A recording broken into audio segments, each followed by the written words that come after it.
Welcome to Awaken, Heal, and Thrive. I'm Benjamin Bernstein, your host, and this is our first two-part episode. This is our ninth, and I'm introducing part one of two. And let me explain, why am I doing a two-parter? The reason is I have a membership called Awakening Plus that I host, and I did an event last week called Unconditional Love Immersion, which I've done a number of times before, but at the end of this one, the divine allies that we work with said, you need to make what we just did the next episode of your Awaken, Heal, and Thrive podcast. And they've never made a request like that before, so I'm taking it seriously. So, okay, the next episode will just be an immersion experientially. And then a little bit later, I had the revelation. People usually come to this podcast for, information they can listen to while they're driving or whatever. So it occurred to me, okay, back in April of this year, 2022, I did a video on my YouTube channel called Unconditional Love, Not What I Expected. And it was based on an ayahuasca experience of going into the state of unconditional love for the first time and how different it was than what I thought it would be. It occurred to me, okay, let's do this in two parts. Let me introduce the whole concept of unconditional love as I understand it with this roughly 25-minute first episode. And that'll give you an intellectual framework for the experiential event, which will be the next part two. And I'll post these both on the same day, so you can do either or both as you wish. But for those of you who want the conceptual understanding of what I've come to understand so far about unconditional love, this is that episode. If this seems intriguing, and then you want to go on to spend a little over an hour doing the actual experiential event, then you can go on to part two and settle in and give it your complete focus for an hour or so. So that's what I'm doing. So what follows is my video / audio, whichever format you're taking it in, from April of 2022 that came from my YouTube channel. And this will give you the concept. And at the end of that, I'll come back on the outro and let you know how to get to the actual experience of the guided meditation if you want to. So with that, here's the conceptual introduction. Hi, I'm Benjamin Bernstein with astroshaman.com, and today's video is about unconditional love.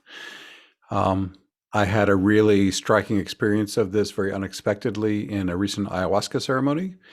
And it was so interesting how it got catalyzed, because what I was asking for in the ceremony is I says, Mother, I call ayahuasca mother or grandmother. I said, Mother, could you please help me love Spirit Song, my beloved partner, the way that she loves me? And her response was to take me to apparently the level that my beloved is working from, which is the level of unconditional love. And what surprised me, despite this background of hearts and the pink shirt I'm wearing, it's not about gushy, romantic Valentine's kind of love. It's a very different kind of consciousness. In fact, it correlates to the law of one, and I'll tell you how in a minute. So, but let me just first tell you what my experience was. I won't get into the particulars of the process I had to go through to cleanse to get to the level, but the critical part of this video is just what happened once I got there. When ayahuasca takes me to a new level of consciousness, it's always a surprise. The great non-dual teacher Adyashanti said something wonderful. He said, if you have an awakening and it's what you thought it was going to be, it's not a real awakening. And in my experience, ever since I had my kind of baseline lasting awakening way back in 2012, every awakening since has been a surprise. I could not have anticipated the essence of it, and no matter how much I read about awakening or how many awakenings I have, it's like, whoa, big surprise again, endlessly. So once I got to this one, I knew it was unconditional love. And in this new state, again, these are very hard to verbalize, but here's the best I can describe it. First off, there was no Benjamin.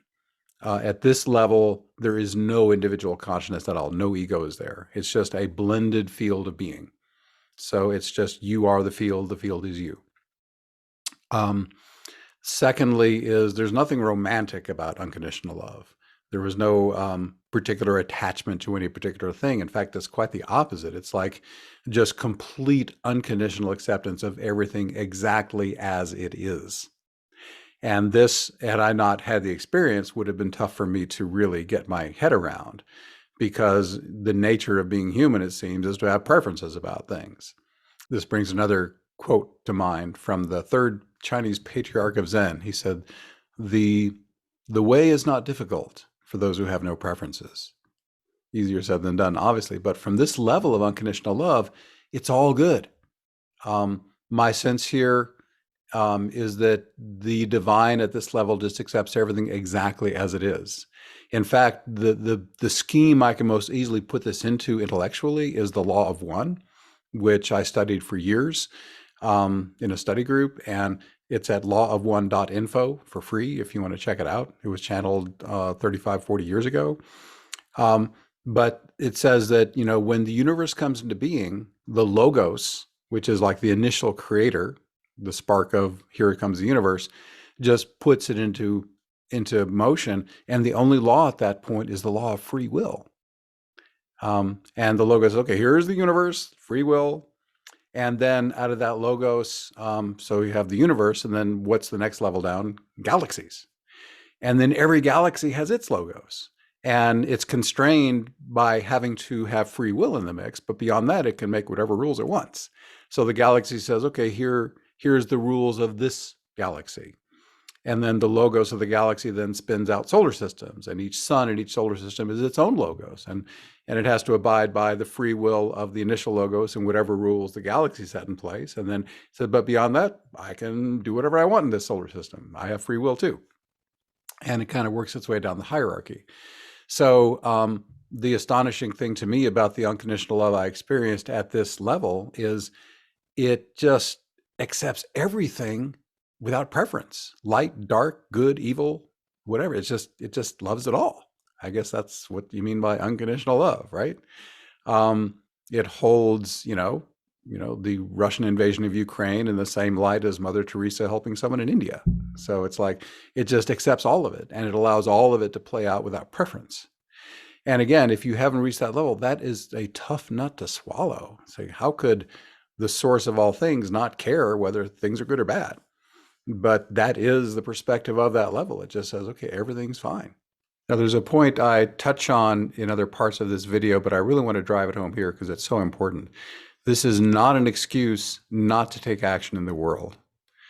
My fundamental belief and experience is that we live in an as within, as without universe.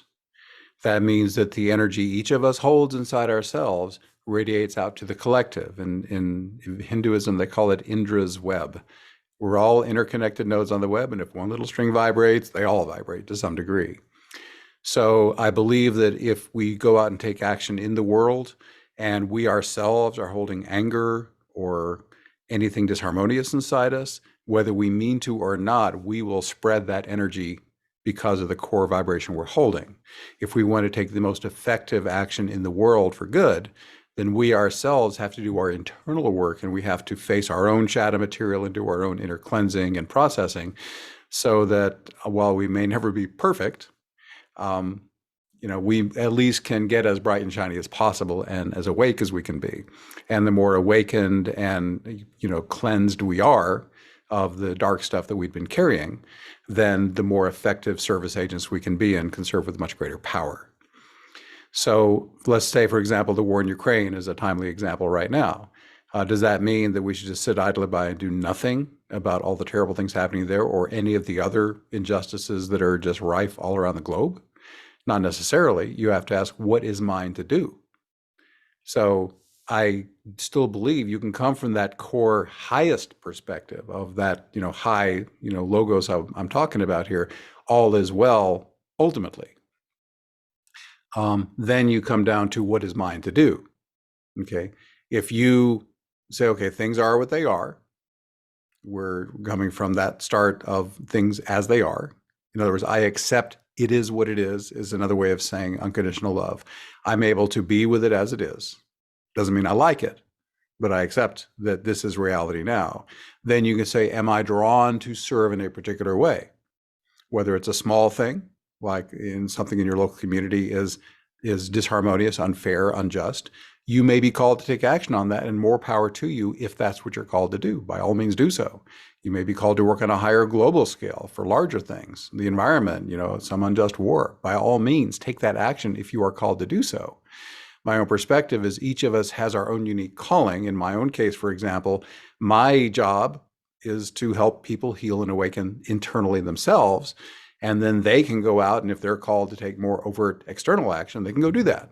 If I'm ever called to more overt external action, I will take that action. But each of us has our role. There are lots of light workers on the planet. There are millions of us who are here to help the planet evolve into a more beautiful place. And each of us has our own unique role. And the more awake you are, then the more you will just know intuitively, this is my particular job right now. I may get another assignment later, but right now this is mine to do. And this video and everything that I do with Awakening Plus and everything else I do is part of me being on alignment with my mission. And you need to be in alignment with yours. And each of us ultimately can be uniquely and constantly guided from within by what our service is to do. And that may involve stepping out and taking action to change things externally, not just in our own life, but in the larger collective where things are unfair, unjust, cruel, violent, whatever. And we think, I can go make a difference in that. In that case, please take that action. But just to put a little bow tie on this little section, first, don't neglect your own internal work.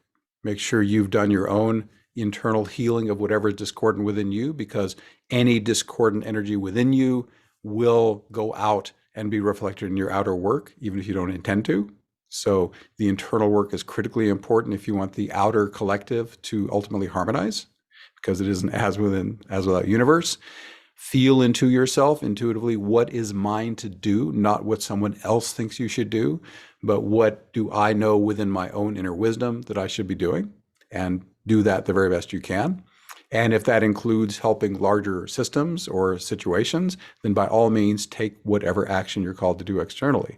To say that unconditional love from the highest level, the divine sees everything as perfect just as it is, does not in any way negate that. And a little later in this video, I'm going to talk about paradox, and all this can be true at the same time. This is a tricky subject to talk about, and I'm doing the best I can. A moment ago, I was talking about the law of one channeled material. Here's another mind-bending concept that's shared there that says, okay, this is not the only universe there's ever been.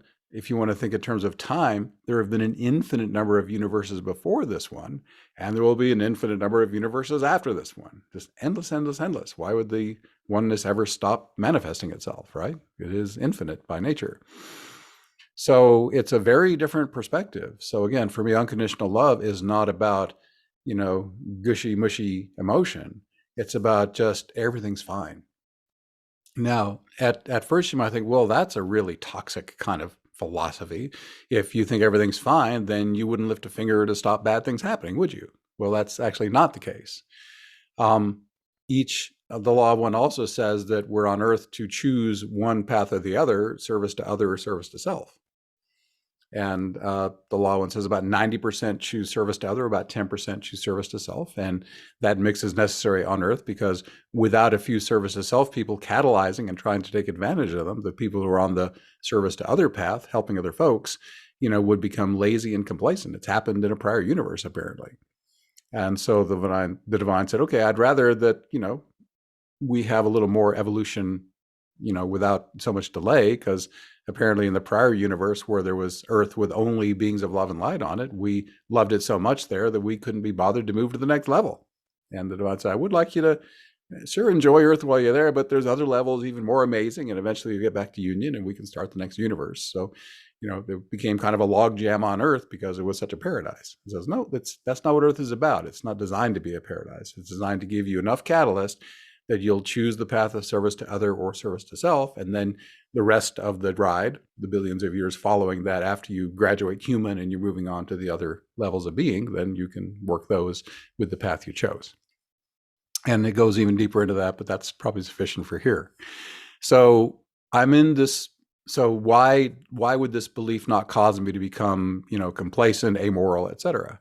Because I'm on the path of service to other. And I've had the experience of seeing how at the level way beyond human, at this massive core level of universe being created, the divine allows all. Free will rules. But here at the human level, I'm choosing service to other. And I'm taking a wild guess that if you're watching this video, you're a service to other person as well. That just means you care at least a little bit more about other people than yourself. And so let me tell you how I've now taken this revelation and I'm weaving it into my actual life. Since then, it was amazing, but it didn't stick. In other words, I do not now operate consistently and effortlessly at a level of unconditional love. I still have to work at it. Maybe one day it'll just be my beingness, but that would be awesome, but we'll see if it happens. But right now, what happened is when I've had challenging catalyst since then, okay, I'm interacting with someone and they do something, and okay, a part of me says, oh, that shouldn't be happening. It should be different. Okay, that part is conditional. It says, for me to love this, it has to be a certain way. And I'll take a slight tangent here into internal family systems therapy thinking, which I'll just keep it really simple. You have one self and many parts. And even the most functional, sane, and best of us has dozens of subpersonalities inside us. Okay, a whole internal family.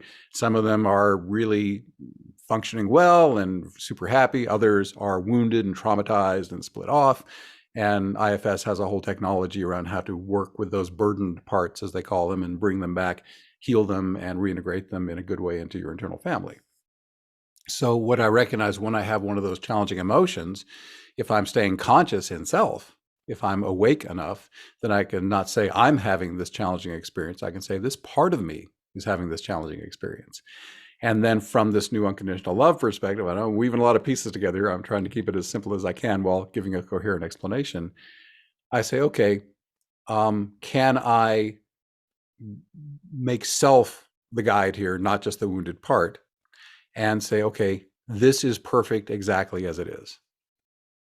And when I'm able to do that, all of a sudden the toxic emotion falls away and I can just be with whatever's happening and state, okay, a part of me would prefer this to be different. But the greater me, self, is choosing, it's probably better just to let it play out as it's playing. This person may be saying something I don't want to hear, or they might be behaving in a way that that part of me has a preference about. But I'm choosing for the greatest good of this interaction to just let this play out as it's playing. And then I will simply rest comfortably in that unconditional love of letting things be as they are and let that process play itself out. If it's a real-time interaction, or if it's me after the fact ruminating on something and having a response to it, I can then say, okay, that was perfect just as it was. And now, even this moment I'm having now, where this part of me is fussing, this is perfect as it is as well. And I guess the core benefit of choosing to incorporate unconditional love as well as one can into daily life is that you waste a lot less time and energy and effort. How many people, I mean, do you ever walk around and just fume and fuss inside and say, well, that shouldn't be that way. That was not fair. I'm upset thinking back at that thing that happened before. Or I'm a certain way, I wish I was different, and that upsets me. And so I'm going to spend some energy fuming and, resenting and being angry or whatever, being depressed, whatever, that things aren't a certain way. If you're just doing that, but not actually taking steps to change the scenario, if you're not healing the wound from the past that's bothering you, if you're not taking actual action steps and plans to shift the reality you have to make it more of the reality you want, then just fuming and wishing it was different is just a waste of energy. So the cool thing about unconditional love is, from that perspective, I can now more easily say, okay, maybe a part of me wishes this thing was different, or a part of me definitely wishes the thing was different. Okay, it's doing me no good and is moving me no closer to my desired reality to just fume and fuss and wish it was different. But it does help me if I can accept, okay, this is as it is in this moment. It's as perfect as it's going to be in this moment.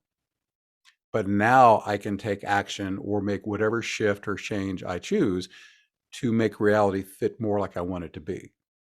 So the way I'm blending all this together for myself is to have more of the unconditional perspective of, in the greater scheme, I'm holding the view, everything happens because it's supposed to. Things happen that I like, things happen that I don't like. In some greater wisdom, all of it's perfect. And I can accept that as a larger philosophy in terms of my individual life and my reality. if I can accept something happening and say, I'm okay with that, that's perfect. And I don't feel a need to create change there. I can now rest comfortably in unconditional love for that thing and say, I can just let it be as it is. It's not my thing to do or to create change in. But those things that are mine to create change in, say, absolutely, this is important enough to me. I'm going to work on this disharmonious energy within myself, or I'm going to shift this external reality to make it more like I want it to be, because I am a creator, as are we all. And part of our free will right is to create reality as we wish it to be. So I know I've gone on a number of levels on this because I don't know how to express it any more simply. So my experience of unconditional love was realizing, in a nutshell, I'm going to try to summarize here. At the greatest scheme, at the first level of creation of universe, the part that I touched on there says everything is fine. I allow absolute free will of whatever happens here. I'm fine with all of it. And as the logos of that part, once the universe makes its run, however many billions of years that lasts, and the universe finally wraps up and comes back to oneness, then the logo says, okay, what did I learn? Okay, I've already had an infinite number of universes. I just got a new one finished up. So let's learn from this. And with those fine tunings, with those things I've learned, let's launch the next universe. And maybe this one will be even more wonderful. Infinite improvement. So at that level, free will works. And, since everything is really just oneness, and there's only from that level one of us here, nothing can be harmed. There's these illusory beings going out and having challenges, but in the final analysis, when it all comes back to oneness, everything's fine, everything's still perfect. No ultimate, permanent harm is ever done in any way. But from the human level, as I've said, it helps me to more easily just let things be as they are when it's not a good use of my time and energy to try to shift it. And when it is time to shift something, I can say, okay, first I can start from the baseline. I accept that things are perfect as they are right now, even if I don't like them. Okay. And I'm not going to waste time resenting and fuming and fussing that things aren't the perfect way that Benjamin thinks they should be. I say, okay, things are as they are. I accept reality as it is, unconditionally, as baseline. And from there, I can choose now, here are the changes I'm going to create the best I can, and working to make my reality a little more aligned with my personal preference, but accepting the perfection anyway. And I know that sounds a little bit like I'm trying to have it both ways. And unfortunately, the nature of working from transhuman and human awareness is you get into paradox. At a human level, it seems like I may have just said two contradictory things that can't both be true. Once you start becoming conscious in higher levels, though, you can hold two realities simultaneously, and there is no conflict. And that I cannot logically explain, but if you've hit those levels, you'll know what I'm talking about. I didn't know I was going to talk so long. So anyhow, I hope that is in some way helpful with unconditional love.